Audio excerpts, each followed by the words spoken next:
The Cuban Revolution, a pivotal moment in the history of South America and the world, occurred in 1959.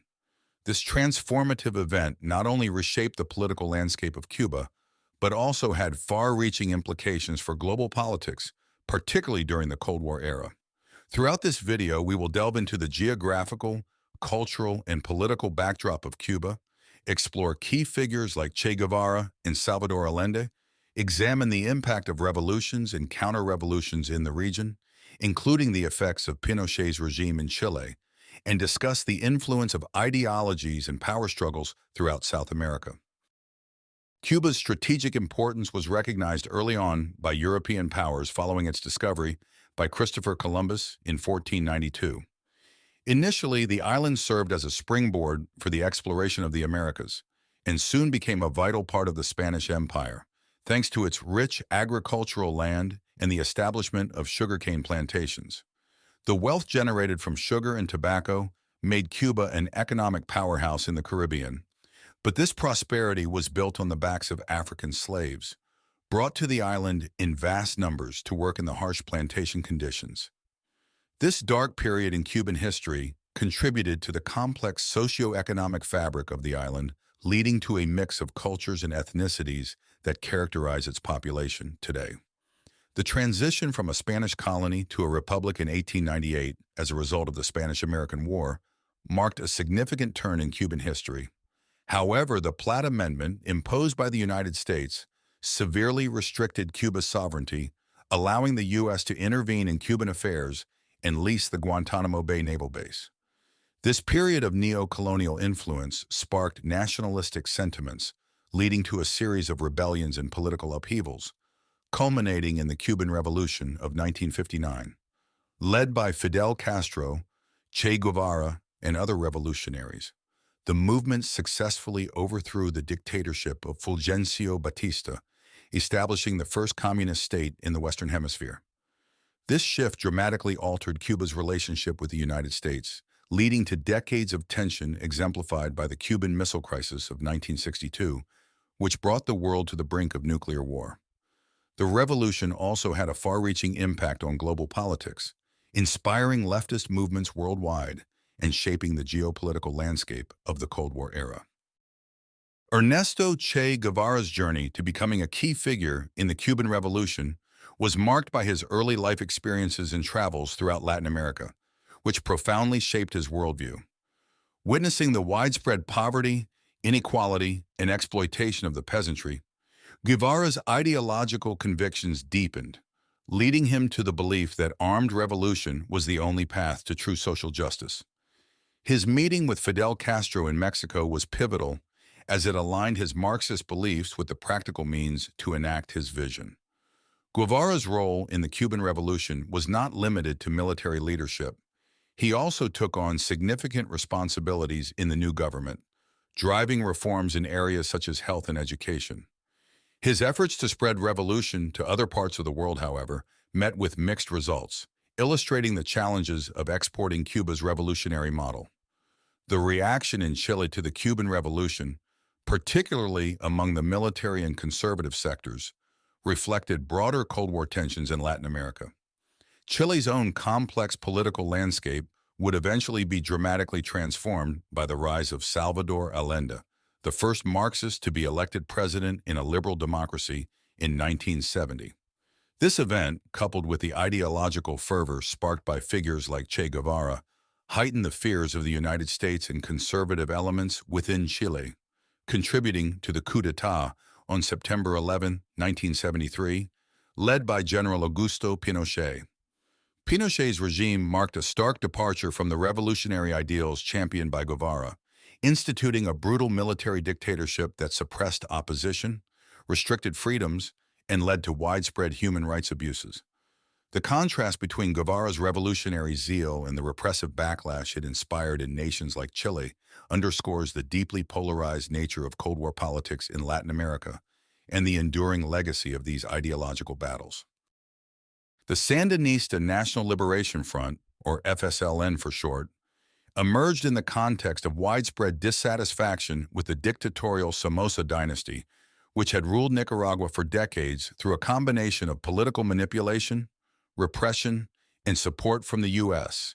The FSLN's ideology, a mix of Marxism, nationalism, and liberation theology, appealed to many Nicaraguans who longed for social justice, economic equity, and an end to foreign domination. Upon seizing power in 1979, the Sandinistas embarked on ambitious programs, including agrarian reform, mass literacy campaigns, and investments in healthcare, which significantly improved the quality of life for many Nicaraguans. These reforms, however, were not without their costs, as the government also engaged in censorship and repression of dissent, leading to a complex legacy. The response from the United States to the Sandinista government was swift and severe, viewing the revolution as a Soviet foothold in the Western Hemisphere. Through the 1980s, the U.S. financed, trained, and armed the Contras, a diverse group of anti-Sandinista forces, in a bloody proxy war that devastated Nicaragua's economy and infrastructure, leading to tens of thousands of deaths and widespread suffering. This intervention was part of a broader pattern of U.S. involvement in Latin America, aimed at containing the spread of communism, but often undermining democracy and human rights in the process. The conflict in Nicaragua, along with the struggles in other parts of Latin America, illustrates the profound impact of the Cold War in the region, as ideological battles between East and West were fought in the lives and lands of Latin Americans. The Sandinista era, while a period of significant social progress for many, also highlights the challenges of revolutionary governance in the face of internal divisions and external pressures, a theme that resonates through the history of Latin America's left-wing movements. Salvador Allende's rise to the presidency in Chile represented a significant milestone in the history of the global left, illustrating the potential for Marxist principles to gain power through democratic means. Allende, a physician by training and a seasoned politician, had a long history of public service and was deeply committed to addressing Chile's stark inequalities. His platform, known as La Vía Chilena al Socialismo, the Chilean path to socialism, sought to achieve socialism through peaceful and constitutional means, distinguishing his approach from the revolutionary strategies seen elsewhere in Latin America.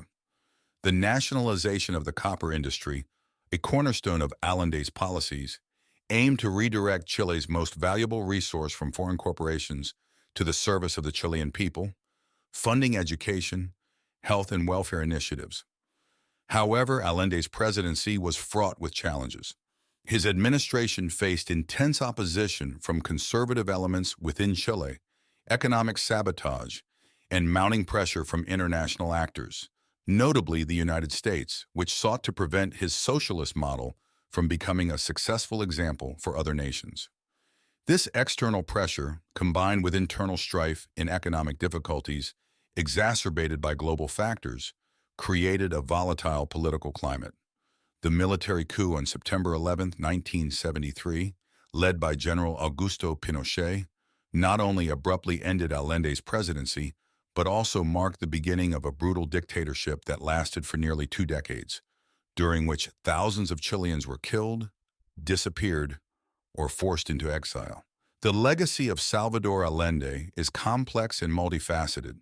He remains a symbol of the potential for democratic socialism and the challenges it faces from entrenched interests, both domestic and foreign.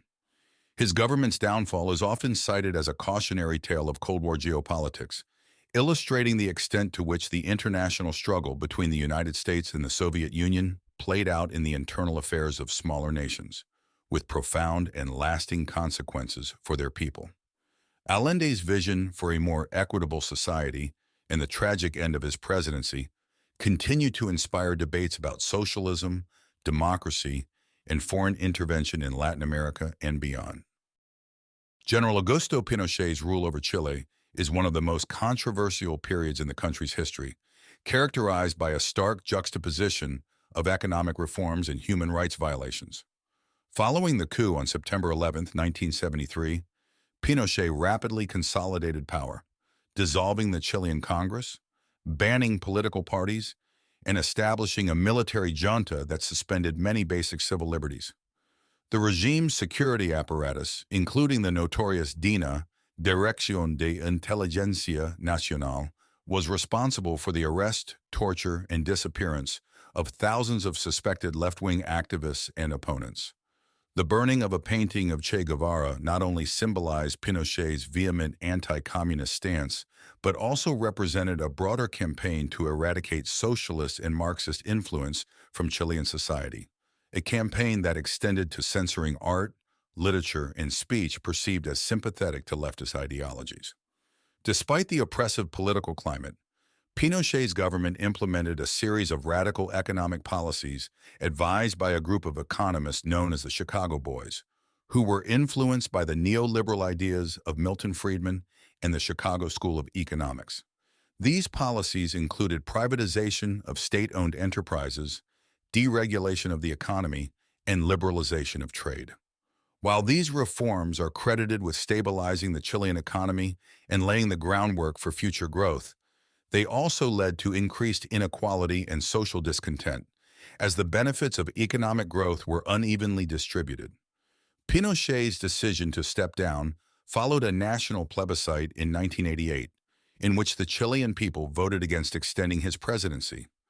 This paved the way for the return to democracy, with Patricio Aylwin being elected as president in 1989.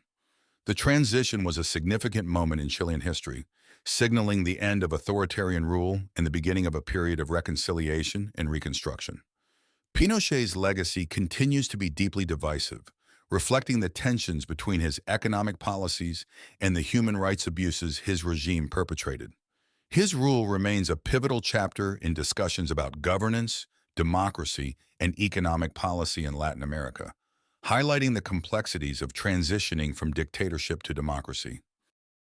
The Argentine military dictatorship under General Jorge Rafael Videla from 1976 to 1981 marked one of the most brutal chapters in Latin American history. Officially known as the National Reorganization Process, the junta's reign was characterized by widespread human rights abuses, including forced disappearances, illegal detention, torture, and execution of political dissidents. The campaign, part of Operation Condor, a cooperative effort among various South American dictatorships to eradicate socialist influence and political opposition, resulted in the disappearance of an estimated 30,000 people, known as Los Desaparecidos, the disappeared. Videla's government justified these actions as necessary measures in the fight against leftist guerrillas, but the victims included a broad spectrum of those perceived as opposed to the regime, including students, intellectuals, and labor leaders. This period also saw the theft of babies from political prisoners, a crime for which members of the junta were later convicted. Contrasting sharply with this period of repression is the legacy of Eva Perón, wife of President Juan Perón, who remains one of Argentina's most revered figures. Eva, or Evita as she was affectionately known, leveraged her position as First Lady from 1946 until her untimely death in 1952 to champion the cause of the disadvantaged. She worked tirelessly to expand labor rights, champion women's suffrage, which was achieved in Argentina in 1947, and improve the lives of the poor through the Eva Perón Foundation. Evita's dedication to social justice endeared her to the Argentine working class, and her legacy continues to inspire political and cultural discourse in the country. Her story illustrates the powerful role of charismatic individuals in mobilizing public sentiment and affecting social change. The juxtaposition of Eva Perón's and Jorge Rafael Videla's legacies encapsulates the dichotomy of Argentine and broader South American political history. On one hand, there is the enduring aspiration for social equity and justice, as embodied by Evita. On the other, there is the legacy of authoritarianism and human rights abuses, as represented by Videla's dictatorship. These narratives are not isolated, but are interwoven with the region's struggles with inequality, imperialism, and the pursuit of national identity and sovereignty, reflecting the complex tapestry of South American history. In this video, we explored the Cuban Revolution's profound impact, the ideological and political battles epitomized by figures like Che Guevara and Salvador Allende, and the enduring legacies of revolutionary and counter-revolutionary movements across South America.